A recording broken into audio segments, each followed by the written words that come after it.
Wabarakatuh. Alhamdulillahi wa bihi nasta'in ala umuri waddin. Wassalatu wassalamu ala asyrofil anbiya'i wal mursalin wa ala alihi ajmain. Assalatu wassalamu ala sayyidi ya Rasulullah jadi latih hadapi.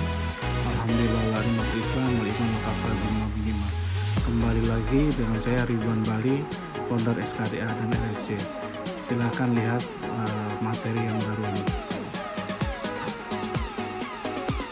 Masih depresi, tekanan DC pinjol,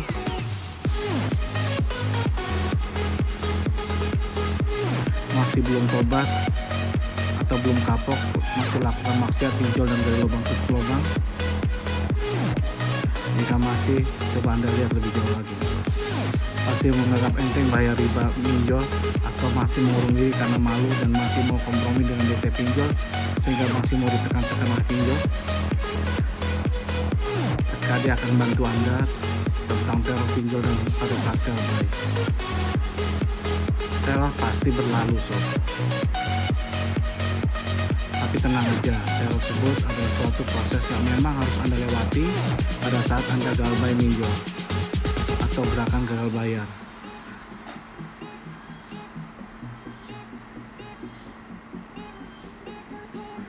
Ancaman sebar data teror kepada kontak-kontak di handphone kita adalah hal yang sudah pasti akan Anda alami pada saat Anda galbay. Memang hal tersebut adalah proses yang tidak mengenakan, di mana kita mendapat berbagai macam tekanan selain dari DC, dan yang lebih berat lagi adalah tekanan dari orang-orang sekitar kita yang ikut terkena dampak teror DC ini. Seperti COVID, sob, benar-benar merajalela sebar data ini.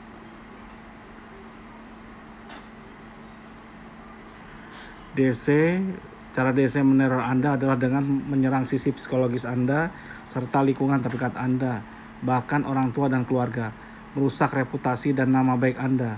Jadi kalau Anda orang kantor hancur, apalagi Anda orang bisnis, habis-habisan. Seperti sahabat saya kemarin, warga SKD yang punya usaha catering, hancur banget ininya, namanya. Dan itu menyebabkan kita depresi, diancam, ditakut-takuti, dipermalukan ke orang-orang sekitar kita, baik melalui satu penyebaran foto atau KTP Anda, bahkan mengedit tubuh Anda dan gambar-gambar vulgar dengan gambar-gambar yang tidak pantas lainnya, sehingga Anda stres dan bingung. Kedua, kata-kata maling, buron, prostitusi, menjual diri, dan ditawarkan hidung belang, dicari polisi, menjadi mucikari ABG, dan kalimat-kalimat yang membuat mental kita down. Ketiga, menyangkut pautkan orang tua kita, bahkan suku serta agama kita. Keempat, caci maki dan sumpah serapah dan kata-kata kotor dan kasar kepada kita dan semua kontak kita. Nauzubillah min zalik, mengancam akan memblokir rekening BPJS dan lain-lain serta punya kontak apapun gitu. Itu bohong semata, sob. Nah, memancing emosi kita dan orang-orang yang mereka hubungi. Hal ini terjadi terutama untuk pinjol yang ilegal. Karena ilegal itu tidak punya kantor, tidak punya gimana-mana, dan legal standingnya rendah, sob. Karena tidak ada legal standing dan tidak ada gimana yang mampu dia lakukan dalam meneror. Mengapa DC pinjol memakai cara teror dengan menyerang sisi psikologis Anda dan orang terdekat Anda? Jadi bukan hanya Anda diserang, tapi orang terdekat Anda, bahkan orang tua Anda. Satu, supaya mental kita down gitu.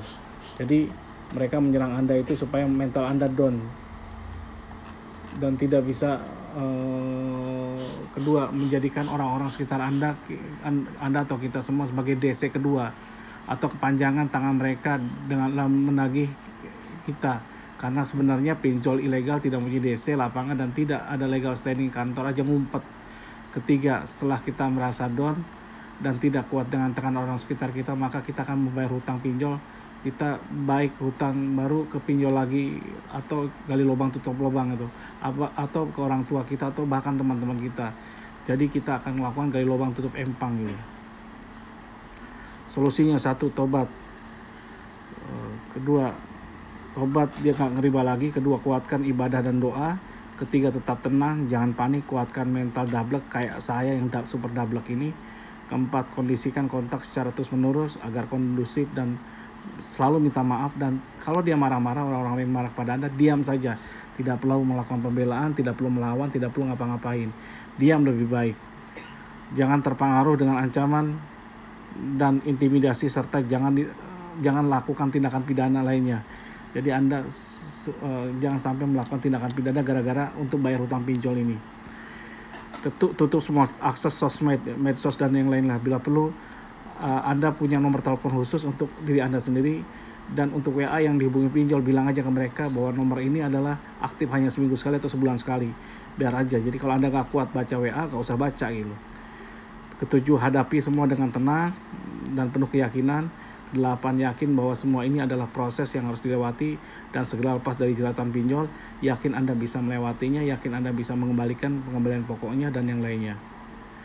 Demikian dari saya. Kalau salah pasti banyak salahnya, kalau kurang pasti banyak kurangnya. Wallahu a'lam bishawab ya. Jadi masihkah mau minjol? Jika Anda masih stres segala macam-macam join SKDA, ikuti WA saya 0815575004 kali, atau Anda ke YouTube channel saya, subscribe Ridwan Bali, atau ke IG saya Ridwan Bali /SKDA. Demikian dari saya. Wassalamualaikum warahmatullahi wabarakatuh. Semoga ini bermanfaat bagi kita semua. Amin ya rabbal alamin.